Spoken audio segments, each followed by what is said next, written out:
I mean, the first time I hear the name of Uzi was probably when someone tells you play Bane like him.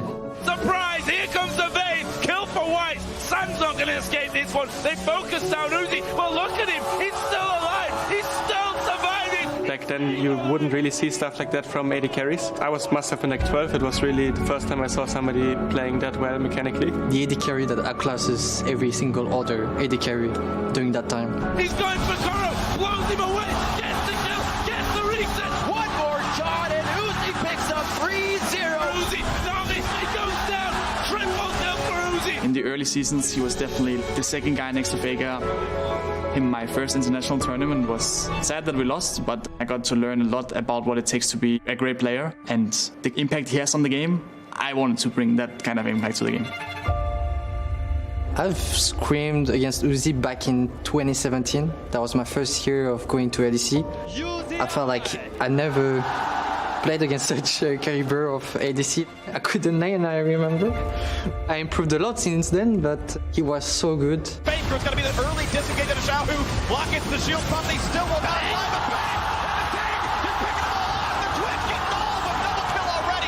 Going up against RNG back then and Uzi, big focus was definitely on Uzi because we knew that they loved playing around Uzi and they would send all the resources down to him and we would send all the resources to try and stop him. Keep your eyes on Reckless. He's caught, he's silenced, he's feasted, but he's not dead yet.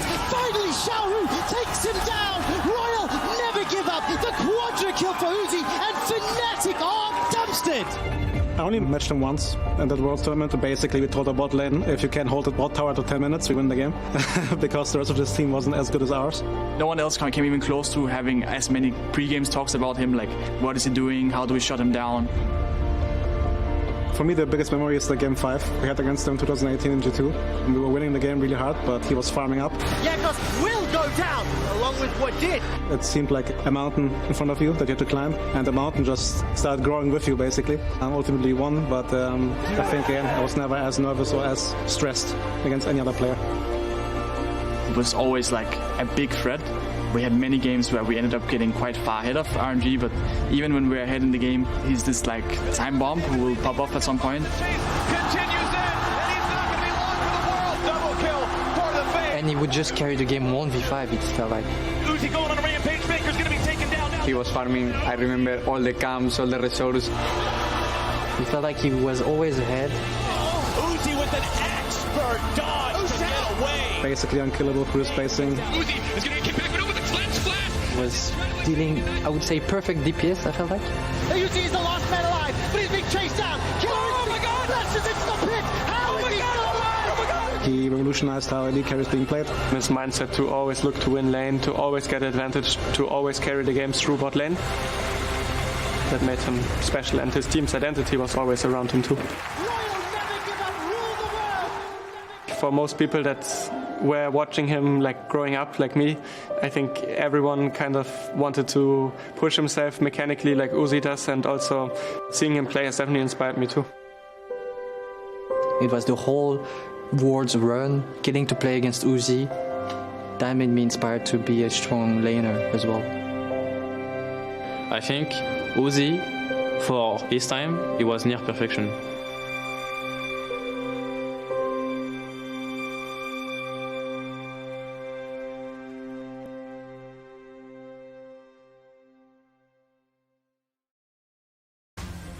Uzi has been the inspiration for so many of our bot laners. He is the second player to be inducted into the Hall of Legends. The full-length film is going to be released on June 11th at 5 p.m. CEST at League of Legends on YouTube, so make sure that you set your alarm so that you can tune in.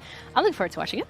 I'm very much looking forward to it. Uzi, an absolute legend. He's your favorite ADC's favorite ADC, and he just brought so much aggression to the game. And when I was learning ADC, transitioning from a Draven OTP, he was the guy I watched, and it was such a pleasure to do so. For me as well, even though I didn't really get the chance to, fight him on his role, I played against him in 2016, and I think for me it was the first time when I was terrified to play against an ADC outside of the lane, because walking to that tournament, I had Forgiven on my team, and I felt like I was always getting the stronger bot lane. But playing against them in scrims, in 15 seconds, there would just always be 8 potions used, bloodbath, fight to the death. And even when he was behind, walking up to him in mid-game, this guy was a demon. That sounds fun. But on that note, though, welcome back, everybody, to the LEC, where it seems that we are just back to the normal program. Okay, Fnatic won their game yesterday against GX, so I guess the upper seed, matters again. But today we have Heretics against KC in a best of 5, and this is the second game of the lower bracket.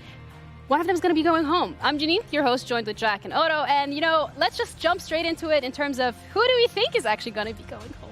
I mean, it's maybe not going to be too tough to say, but at the same time, Team Heretics, we haven't seen them for quite some time. Yep. They do have the benefit of having one extra week of preparation. They saw KC play against MKOI. It went all the distance, right? 5 games. So they have a lot of material to actually work with. And it's a team that has surprised and continues to surprise. Exactly. I'm nervous, but also a little bit excited because their form has been a little bit poor coming up to the later parts of the season. But at the same time, looking back, I felt like one of their better performances when it comes to the early game was against KC. And I hope that they replicate it today because KC is such a titan. And I feel like they need to bring up a little bit more just to pull even today.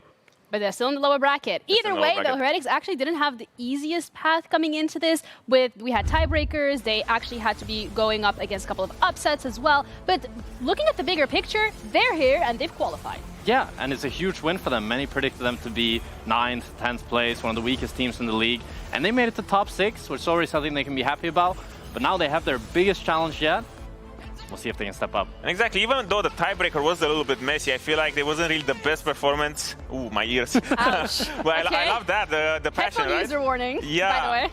But even though their tiebreaker wasn't really the best showing from them, when it comes to playoff games, when you're playing against, when you're the underdog and you're playing against a perceived, huge crowd favorite and overall league favorite, being able to pull these comeback wins later on in the game when everything is going bad for you does, give a little bit of light on their playoffs run. Yeah, also, we're just looking in general at that game against Vitality. It was a best of 1, and they were down in gold. That was a 4K gold deficit, but somehow they hold on and they close out the game. And it's not the first time that we've seen that from Heretics. Yeah, their game was an absolute brawl, but it's that mental resilience that we've really started to expect from Heretics, that they can go behind and actually still survive when we see so many other teams. As soon as they fall behind, it feels like the game is GG. Well, but is that really enough for today? Because I feel like they have been the comeback kings of the LEC. I feel like even the 13K happened with them in the game. But right now, you're in playoffs. You have 5 games. In how many of them can you afford to go behind? Because for Heretics, I feel like you really, really need to get some early game aggression, enable Shio a little bit more, because you can't just fall behind like that all the time and rely on, comeback wins. Yeah, but they had the tiebreaker and they had some time off and they watched KC. But after their tiebreaker actually against Vitality, FLICKR talked about the struggles during the game and their mental resilience, which is a huge talking point and success point for them as well in the Marriott Bonvoy post-game check-in. I mean, I was really, mentally prepared for the game. And after I saw how both teams were playing, I was like, okay, guys, everyone is choking, but just wait for their mistake because eventually they will just make a mistake. And after we did the pick on red, I was like, yeah, I think if we just take a deep breath and just chill, I think we're going to take this game. Nice. And it seems like you always are able to do that, which I think is... I'm really annoying in this kind of games because I'm just constantly reminding everyone to just take a deep breath because sometimes I feel like we're even breathing through the mouth. We're so stressed that we're just not even breathing properly. Yeah. But I think after we made the pick on red and we got the Nash and stuff, I think we actually relaxed and we could end the game. Alle flank. I'm fine. I'm from Position. Go Nash. Oh, good. Well played, boys. Really well played, boys. They're mega choking it, okay? I'm really safe. It's fine, guys. Get this Carol and we're chilling. Yeah. Take a deep breath, okay, guys? We have this. Take a deep breath. Okay, guys? Come on. Yeah? Yeah, you too, okay? We have Finn joining us for this time around. But the thing is, Heretics, their mental resilience is something that also allowed them, as Odo mentioned earlier today, give them, KC, an unexpected run for their money in the regular split. So, Finn, when you're looking at the chances here, it's not that bad. It's not that bad. I also want to reiterate, I think KC is heavily favored coming in today. So it is not bad. I expect KC to come in and really show why they are the top dogs. But let's talk about Heretics openings. Heretics has watched KC play an entire best of 5 series against MKOI, so they have a lot of data on what KC prioritizes. And as well, they have passion, vision, and aggression, baby. Famous quote. Famous quote. I really think KC, the fact that the Heretics comes in without any expectations is such a big relief for them. Yeah. And I just want to see them play their hearts out. I just want to see them come in and just play like there's no tomorrow. Yeah, I'd love to see that. And I think it all comes from Sheo. I think this player, when it works for Heretics, it's because of him. He enables the whole team so well. And we saw in the Giant X series, when he gets put behind, when things don't work out, it all falls apart. He's their leader, and he's really their centerpiece for success here. Yeah, you're talking about the jungle specifically when we're looking at Sheo for the side of Heretics. Yike is also a really big point for KC too, but in that game against MKOI, I mean, they are in the lower bracket, right? And I'm not saying that it was the individual blame here, but it wasn't necessarily the best showing of KC in general. Really did feel like KC had, I'm not going to say they have an off day, because I think MKOI's prep was immaculate, but I will say that almost all of KC kind of came in, and they didn't look like the KC we really know in the league. Because when we say KC, we expect brilliance across the board. I will say they have an off day. I thought they looked really off, but especially mid-jungle and ADC. I feel like just Kalist, the normal pressure I'm seeing from him wasn't there. He got caught out. Yike wasn't really pressuring how I wanted him to. And Vladdy, who's been so good, been the best mid in our league, kind of got gapped by Jojo Pune. In laning phase as well, which I don't think necessarily was something that people were expecting. But as much as we're talking about the fact that there were some inconsistencies with KC and some discrepancies, there's one player that you can always rely on in the top lane. That's Kana. Yeah, I mean, Kana, I think he had a monster series. Honestly, individually, he was gaining big leads against Mirwin every single game, excluding the Gnar game. He was really performing really well, and I think he is not someone I'm worried about at all for KC. And I think coming in today against Carlsen, who is a rookie, who is coming in without a lot of experience, playing against such a dominant laner, because let's be real, there aren't that many of them here in Europe. I really expect Kana to have a really strong performance today. For me, he's the biggest player to watch of today. I mean, Kana, he just doesn't look like he'll lose his lane, but today he's up against one many have called the Nexus.